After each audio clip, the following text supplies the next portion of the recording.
Gregor Mendel publia un texte sur l'hérédité en 1866, après s'être intéressé à la transmission des caractères chez les hybrides.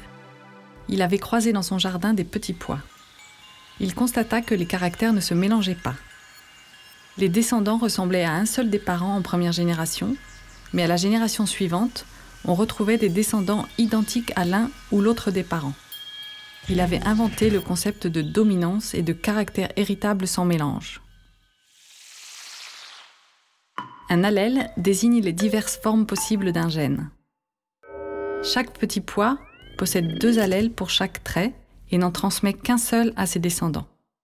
L'allèle grand J code la couleur jaune et l'allèle petit v code la couleur verte. Si grand J est présent, le pois est jaune parce que grand J est dominant. L'allèle grand L code la surface lisse et petit r code la surface ridée. Si grand L est présent, le pois est lisse parce que grand L est dominant.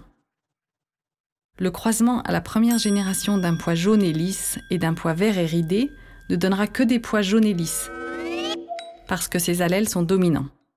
À la deuxième génération, on croise 2 pois jaunes et lisses, mais possédant aussi les allèles verts et ridés, ce qui va donner 16 possibilités, mais seulement 4 types de pois.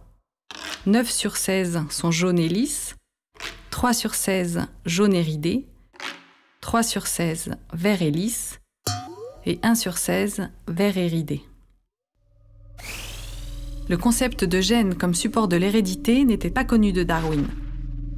Il n'avait aucune idée de comment les caractères étaient transmis. Cela lui aurait permis de mieux asseoir sa théorie.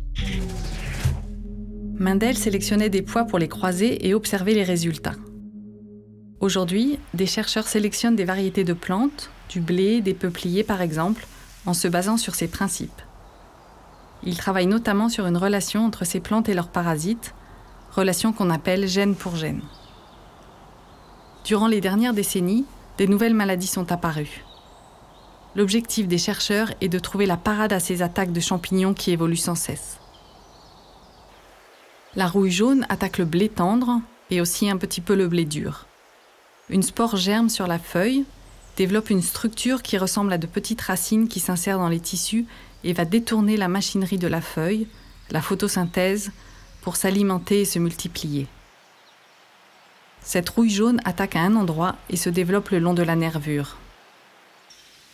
Les agents pathogènes des peupliers sont des bactéries et des champignons qui sont responsables de la brunissure des feuilles ou de la rouille foliaire.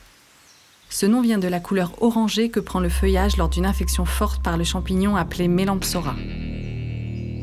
Ce champignon parasite produit des pustules orangées sur la face inférieure des feuilles du peuplier. Ces pustules développent d'énormes quantités de spores qui peuvent disséminer la maladie et infecter d'autres feuilles de peuplier sur des distances considérables. La relation gène pour gène fonctionne un peu comme le système immunitaire chez les animaux. Les plantes sont capables d'identifier des attaques de parasites grâce à des gènes de reconnaissance. Un parasite, lorsqu'il attaque, s'affiche avec des molécules de virulence.